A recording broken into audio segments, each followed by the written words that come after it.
Okay, so we took a little bit of a break from these review videos because right after the second exam, everyone seemed to be understanding the rest of the citric acid cycle and all of the electron transport chain, even ATP synthase quite well. There was really no overall comment about anything that was confusing, and so there didn't seem to be much point in putting together one of these videos. But now, as we've gone over carbohydrate metabolism, once again, we do have kind of an overwhelming preference or request for some topic to review, and that topic is glycogen synthesis.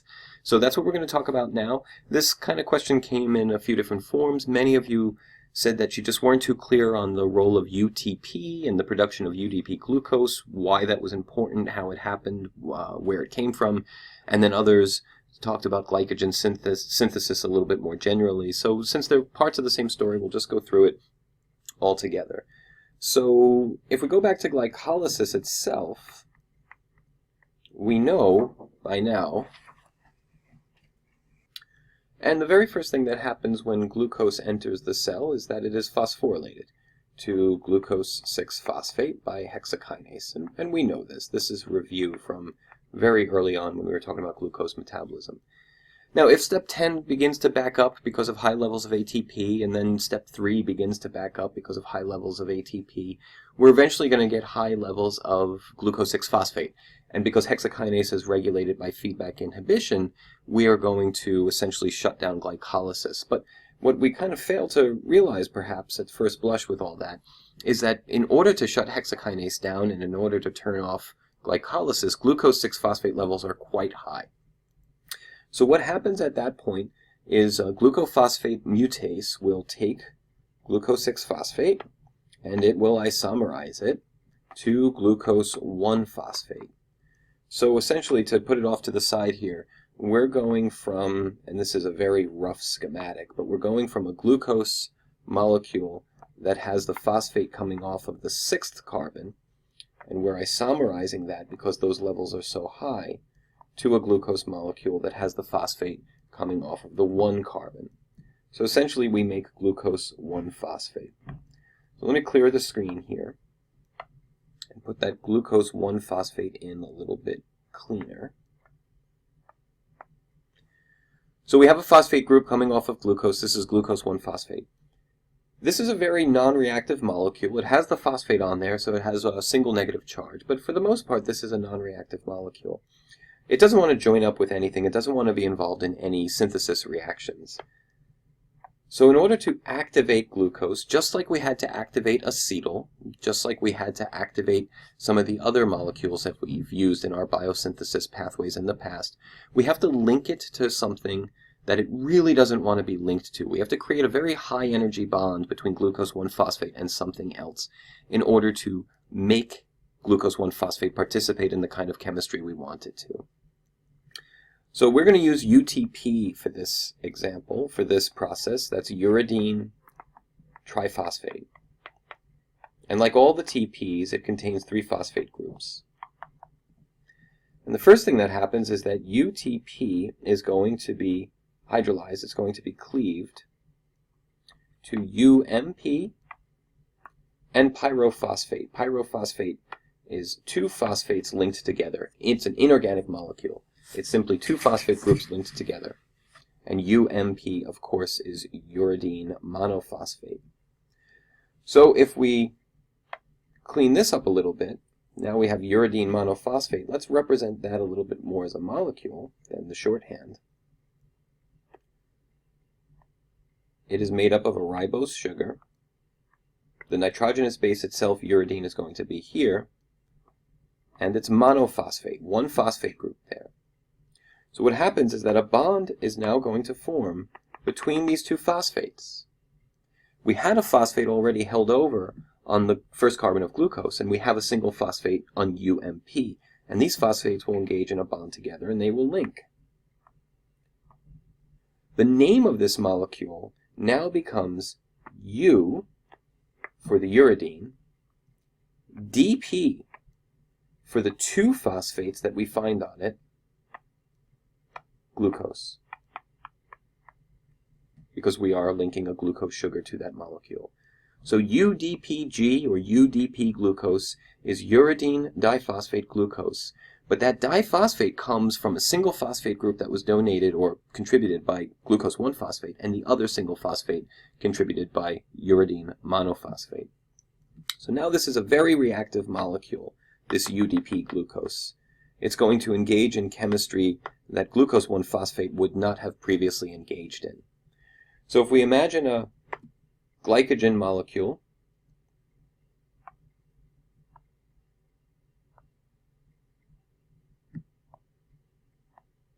a series of linked glucose monomers, what's going to happen now, because we've activated this glucose molecule, this is a very high energy bond right here. This is a very high energy bond right here. These phosphate bonds contain a lot of energy. We are going to break the bond that is holding glucose to UDP. So we're losing all of those phosphates, and we are now going to move that glucose over to the growing end of the glycogen tree. And we increase that glycogen by a single glucose monomer. We've added a glucose to the glycogen tree. Although we used UMP as our contributor for the uridine in the activation step, look at what we're left with at the end of this reaction. We are left with UDP because we continue to carry that phosphate from glucose 1-phosphate. This UDP can be regenerated to UTP using ATP as a phosphate donor, and then the UTP molecule can then go and complex with another glucose 1-phosphate and allow this process to repeat. So this is the essence of glycogen synthesis. Glucose 1-phosphate is made as an isomerization reaction from the backup of glucose 6-phosphate that we have from the first step of glycolysis. Then uridine monophosphate comes in using UTP as its precursor, and that 1-phosphate from UMP links up to the 1-phosphate on glucose 1-phosphate, and that gives us uridine diphosphate glucose, a very active molecule. The glucose in the glucose only shifts from the UDP to the growing end of the glycogen chain, as we've demonstrated here, leaving UDP behind to be regenerated to UTP with ATP as a phosphate donor. As we continue to grow this chain of glucoses, that process I've just described repeating over and over and over again, eventually we're going to get a chain that's longer than 13 glucoses in length. At that time, branching enzyme is going to come and remove a large chain of glucoses and reorient them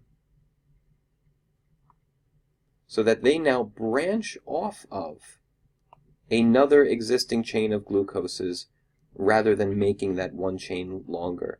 Remember, we said that the ideal length for these branches, the ideal length of glucoses for these chains is 13 residues or 13 glucose molecules.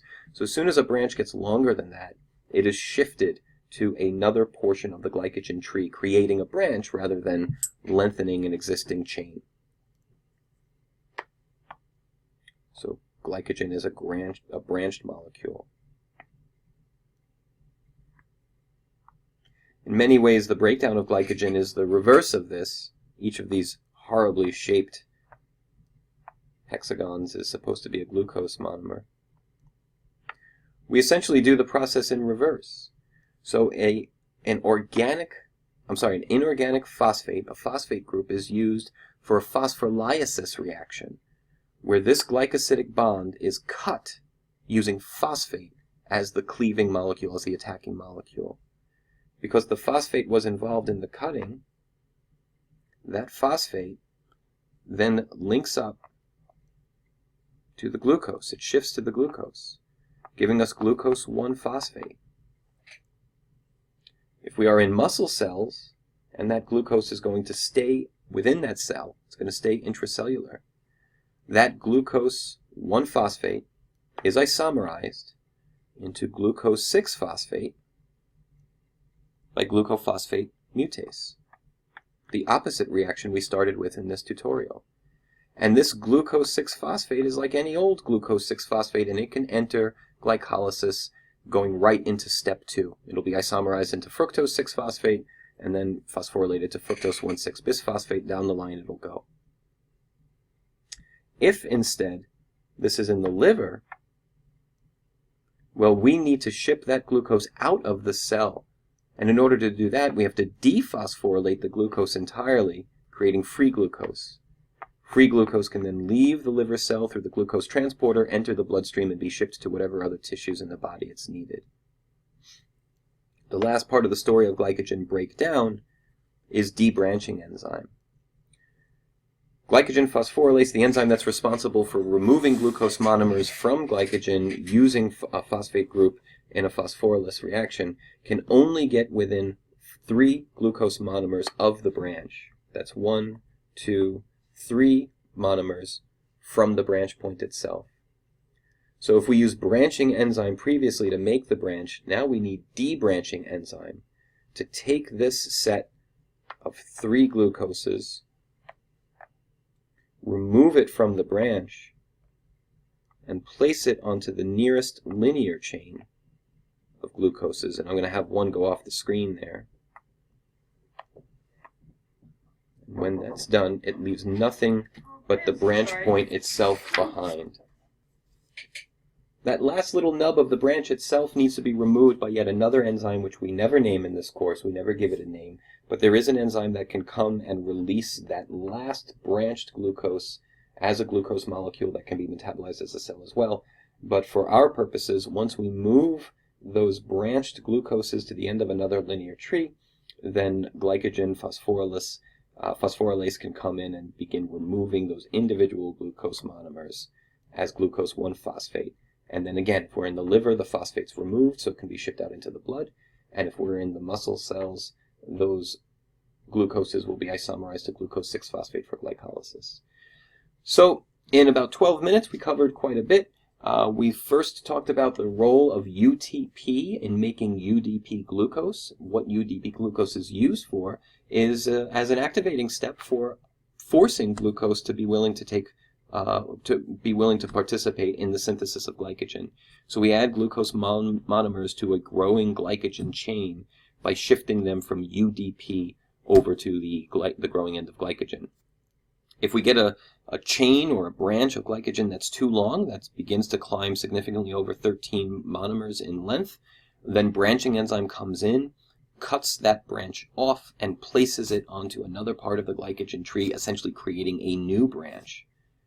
Once we have glycogen made, if we need to release stores from that glycogen, we can have a phosphorylasis reaction where inorganic phosphate is used to chop off one glucose monomer from the end of a glycogen branch.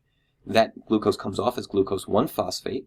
That glucose 1-phosphate can either be isomerized to glucose 6-phosphate and fed directly into glycolysis of that cell, or the phosphate can be removed entirely, creating free glucose that can be shipped out of the cell and into the bloodstream for metabolism by some other cell.